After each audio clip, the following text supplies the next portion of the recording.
Роспотребнадзор продолжает проверять торговые точки и места общепита. Расскажем о соблюдении мер безопасности в условиях ковида. Пристегнуться несложно, зато польза какая. Почему ремень безопасности доставляет столько хлопот автолюбителям?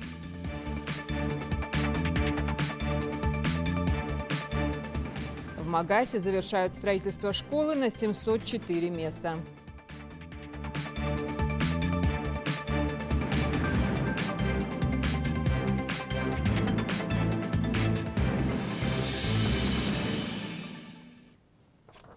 Здравствуйте, это новости 24. В Малгобекском районе, где температура воздуха составила минус 4 градуса, в результате чего на дорогах образовалась гололедица, дорожниками на всей протяженности автомобильной дороги Малгобек-Вежери-Юрт проведены работы по подсыпке песко-соляной смеси для обеспечения безопасного и беспрепятственного проезда автотранспорта. Уважаемые автомобилисты, будьте осторожны на дорогах, берегите себя. Погода это не застало нас врасплох, и то, что мы уже неделю назад занимались подсыпкой, мы создали группы, которые у нас сегодня дежурят, это аварийно-диспетчерские группы. Эти группы сегодня у нас имеют свою задачу, у нас есть график дежурств. Все, что необходимо для того, чтобы справиться с непогодой, у нас на сегодняшний день есть. Техника, люди и смеси. Дороги, которые Назрановского района тоже были подсыпаны, это дороги Икажево-Алиюрт, это дорога, трасса Кавказ, Икажево, это Сурхахи. Точно так же дорога, которая у нас в Карбулаке идет по хребту. Поединок российского бойца, непобежденного Мавсара Евлоева, с представителем США Нейтаном Ландвером, который должен был состояться на турнире промоушена «Абсолютный бойцовский чемпионат UFC Веган 16», отменен. Причина – положительный тест на коронавирус Мавсара Евлоева за 5 часов до боя. При этом отмечается, что самочувствие российского бойца хорошее. Однако по правилам UFC спортсмены с положительным результатом анализа на ковид не допускаются до поединков. Бой перенесут на один из ближайших турниров. Сотрудники Роспотребнадзора провели рейд по торговым точкам, местам общепита в Икажеве. Напомню, соблюдение мер безопасности закреплено законодательно. Средства индивидуальной защиты должны использоваться в обязательном порядке. Итоги проверки в репортаже Дианы Дударовой.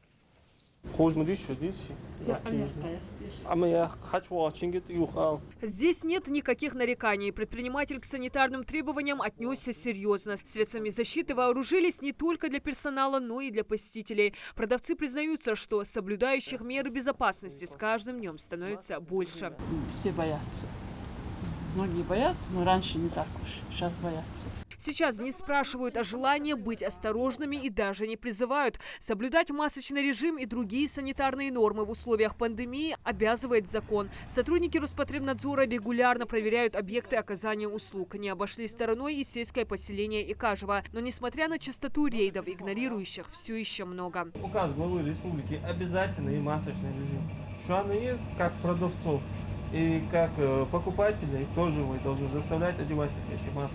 Здесь не соблюдено ни одно из новых требований. В период распространения вируса по всему миру не предусмотрели даже антисептик для рук. Никаких информационных наклеек и разметок. А продавцы не только не заботятся о безопасности потребителей, но и о своей собственной. Ведь их призывают пользоваться средствами защиты ради сохранения своего здоровья. О работниках мало беспокоится, как оказалось, и сам предприниматель.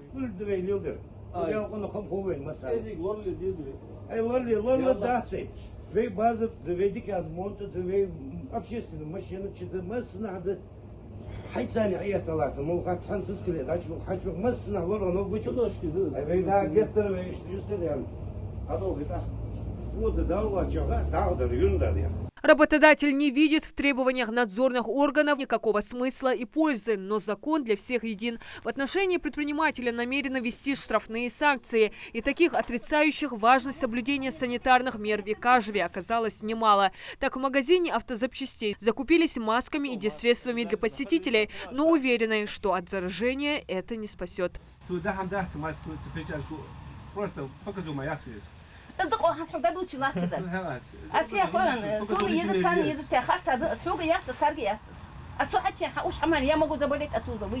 А ты думаешь, А что на сон, у него хоть какой-то процент будет защищенности будет. Конечно, если на вас нету, на меня есть, может там маловероятно. Перед уходом молодым людям напомнили, что у входа необходимо повесить информационные наклейки с просьбой не входить без масок. Это нарушение здесь встречается чуть ли не на каждом объекте. Но в ходе этого рейда надзорные органы выявили не только ковидные, но и другие санитарные нарушения. Так, в этом продуктовом магазине не предприняты никакие меры противодействия распространению вируса. К тому же некоторые продовольственные товары находятся в раскрытом виде и на полу. Вам не говорили, предупреждали вас. Несмотря на то, что кафе и ресторанам особенные требования, в этом заведении нарушены не только санитарные нормы. У предпринимателя не оказалось никаких документов.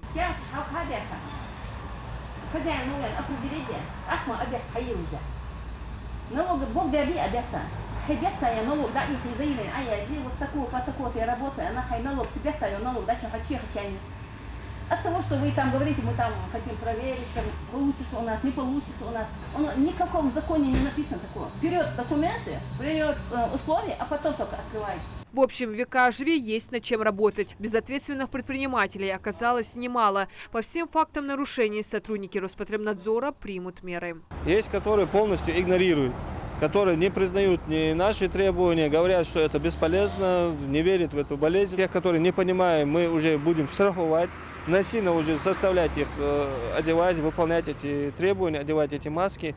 Так и будем работать, пока все люди не осознают то, что это требование необходимо. Тем временем больных становится все больше, как находящихся в стационарах, так и на амбулаторном лечении. Растет и число смертности от коронавируса в регионе. Маски, разметки, диссредства – эффективные и в то же время простые меры борьбы против ковида. Но, как оказалось, невыполнимые для некоторых предпринимателей. Так, за отказ соблюдать элементарные правила, предусмотренные для всех объектов оказания услуг гражданам, безответственные предприниматели платят гораздо дороже. Ведь даже просто за отсутствие информационных наклеек у входа надзорные органы вправе выписать штраф. Минимальный размер такого наказания составляет 15 тысяч. Диана Дударова, Асхаб Белакеев, Новости 24. В сельском поселении Троицкое продолжаются берегоукрепительные работы. Всего за несколько дней рабочие при помощи спецтехники вывезли более 10 тонн грунта. На каком этапе работы сейчас узнал Идрис Ижиев.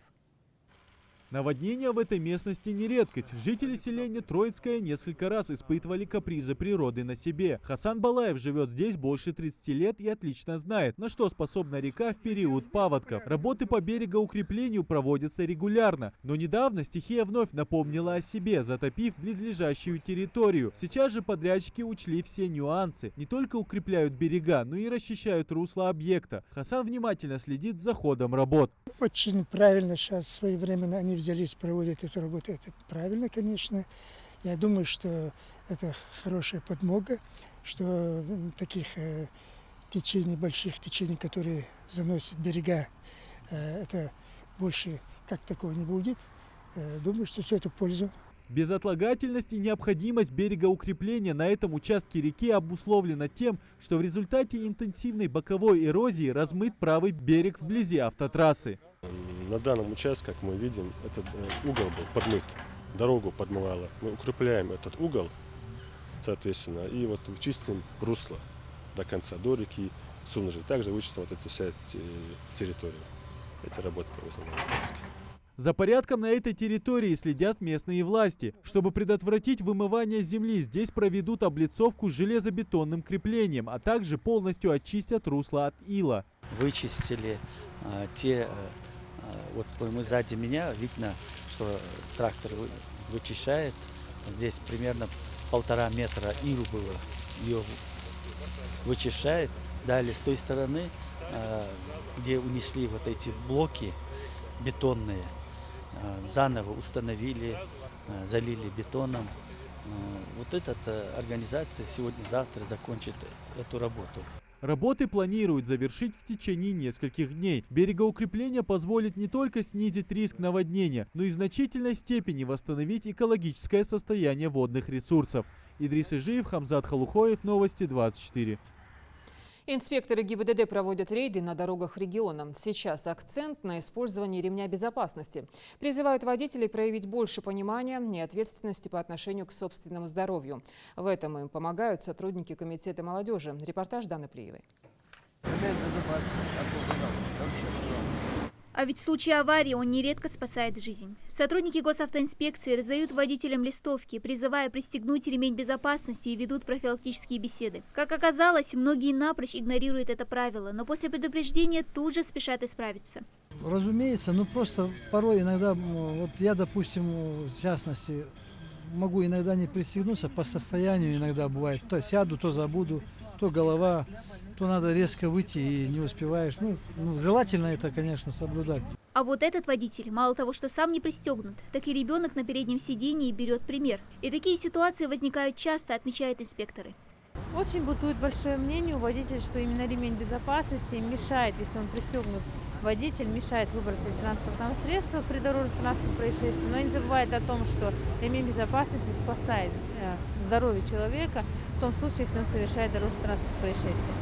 И есть тяжесть последствия именно от ДТП, когда водитель не использует ремень безопасности. Особенно это касается детских удерживающих устройств, это перевозка несовершеннолетних. У нас пострадали, погибли дети.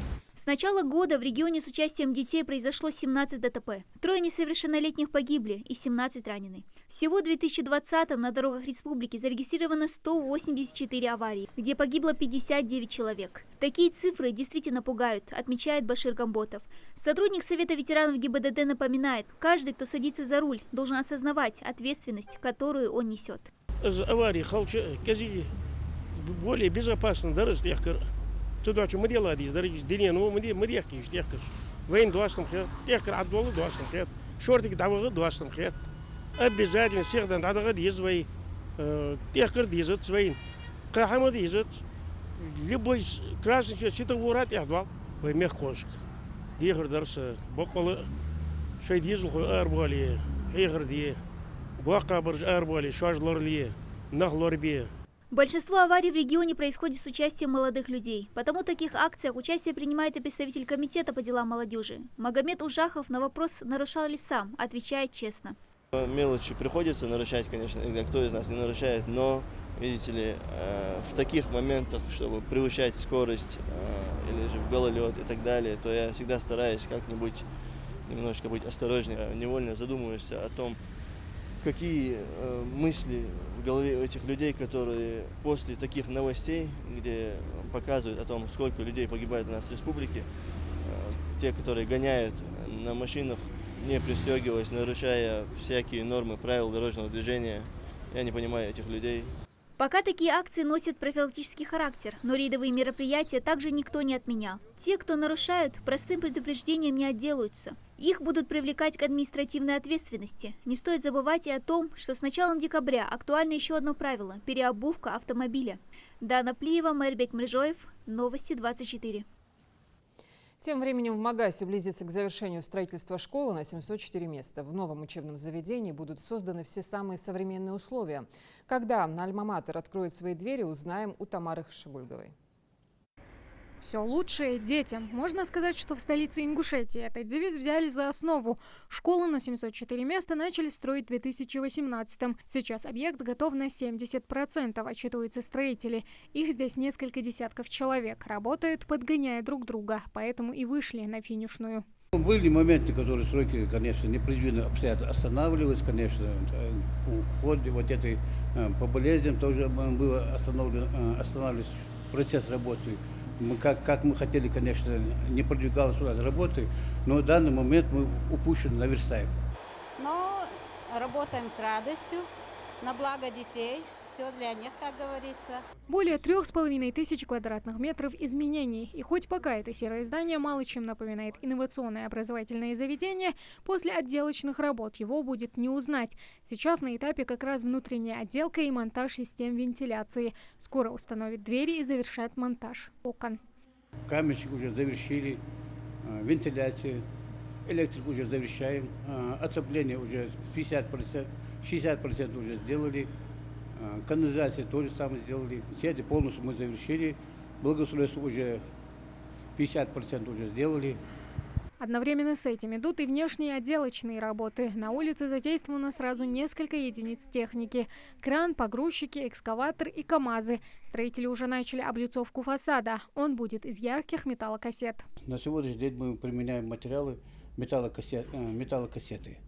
Металлокассеты – это долговечные, на 15 лет гарантии дает фирма за эту работу. В этой школе будут находиться пандусы для инвалидов, выезд и заезд у главного входа. И пожарные выходы в каждом блоке, по две выходы, по две выходы. С торца, середины. Согласно проектной документации, трехэтажное здание будет отвечать всем современным стандартам. Около 200 классов, просторный холл, актовый и спортзалы, столовая на 150 мест. Это все в самом здании. Не забыли здесь и про прилегающую территорию. Спорт и досуг учащимся тоже обеспечен. Правда, пока эти благоустройства можно только представить. У нас будут находиться спортивные площадки, беговая дорожка, 3 площадки, мини-футбольные, баскетбольные 2 площадки, и теннисные 3 площадки будут находиться. И плюс для школьников 9 класса площадки отдыха. Все сроки сместила эпидемия, оправдываются строители, поэтому и работают сейчас, как говорится, ударными темпами. Ввести в строй учебное заведение планируют до конца года. Тамара Хшагульгова, Магомед Дидигов, Новости 24. В Карабулаке реализуется программа «Комфортная городская среда». Ремонтируют улицы, прокладывают дороги. Жители уже оценили преображение сквера ветеранов. Зону отдыха благоустроили еще летом. Микаил Тангиев расскажет. Хаваш Багаудин Аушев живет в Карабулаке уже более полувека. За эти годы он успел повидать многое. Но о тех условиях комфортного проживания, что есть сейчас, раньше только мечтали, делится горожанин. Особенно его радует преобразившийся сквер ветеранов в центре города, который пополнил список местных достопримечательностей.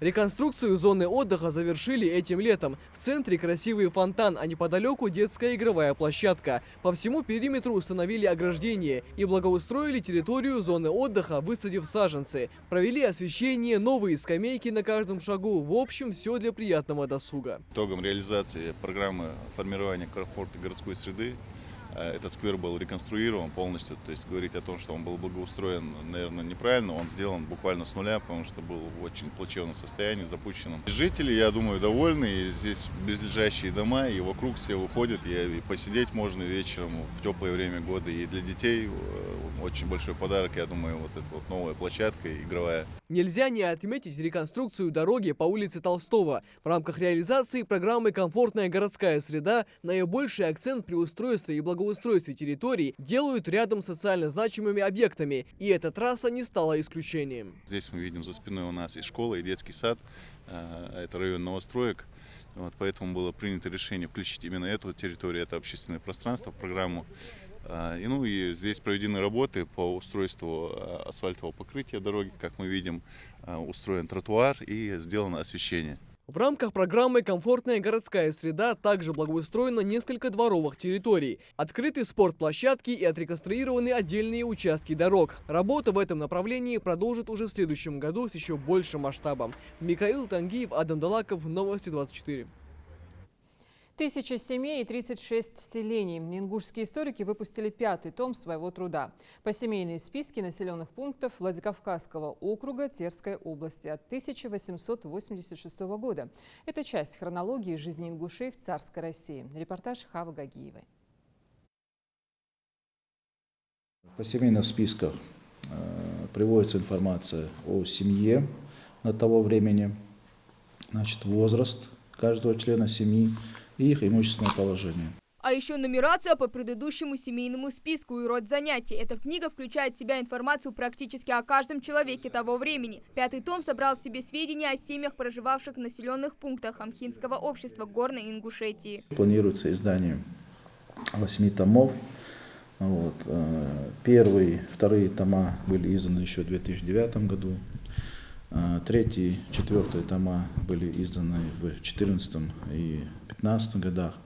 И вот в этом году нам удалось издать 5-й том, который, как я уже сказал, посвящен Горной Ингушетии. Это очень такое важное, нужное и в научном плане, и для общественности. Посемейные списки населенных пунктов Владикавказского округа Терской области 1886 года – это исторический труд Тимурлана Муталиева, автора проекта научно-документального издания. Долгие годы профессор кропотливо изучал и копировал документы из государственных архивов Северной Осетии и Ставропольского края. После его смерти продолжена работа была уже Госархивом Ингушетии. Вы знаете, вообще архивная работа, она и сложна, с одной стороны, и в то же время она интересна. Мы работаем в разных архивах, да, выявляем информацию по нашей истории, документы, буквально по крупицам, можно сказать.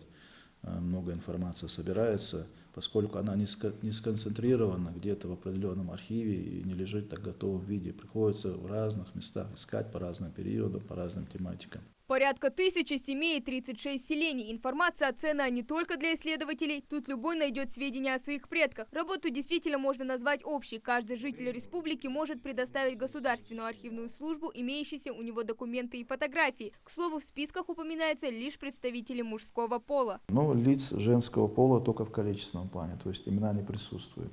Это было связано с тем, что вот эта перепись, она была заточена, ориентирована именно на привлечение мусульман-горцев всеобщей воинской повинности, поэтому именно велся учет, в первую очередь, мужского населения. Вот. Но налогообложение тоже как бы присутствовало, конечно, вот эта задача. Общий тираж тома 1000 экземпляров, которые уже в скором времени поступят в республиканские библиотеки, школы, университет. И тогда каждый житель Ингушетии сможет узнать чуть больше о своей родословной. Прошлое надо изучать, это тривиальная истина, для того, чтобы не повторять его ошибок и для того, чтобы развивать то позитивное, здоровое, которое мы в состоянии нащупать в нем. Тщательно изучать и беречь историю своей родины – вот важное правило на сегодняшний день. Ну а один из первых экземпляров нового тома руководитель Государственной архивной службы подарил и руководителю национальной телерадиокомпании с пожеланиями успеха в работе во благо любимой республики. Мне, как представителю Тайпы-Гяги, тоже было очень интересно немного узнать о своей родословной. Так, например, в селении Цархи было немало Гатагажевых, они же Гагиевы, которые во владении имели у себя небольшие усадьбы, а некоторые даже были кузнецами. Хава Гагиева, Магомед Белакиев, Новости 24. Следите за новостями на канале Ингушетия и до встречи.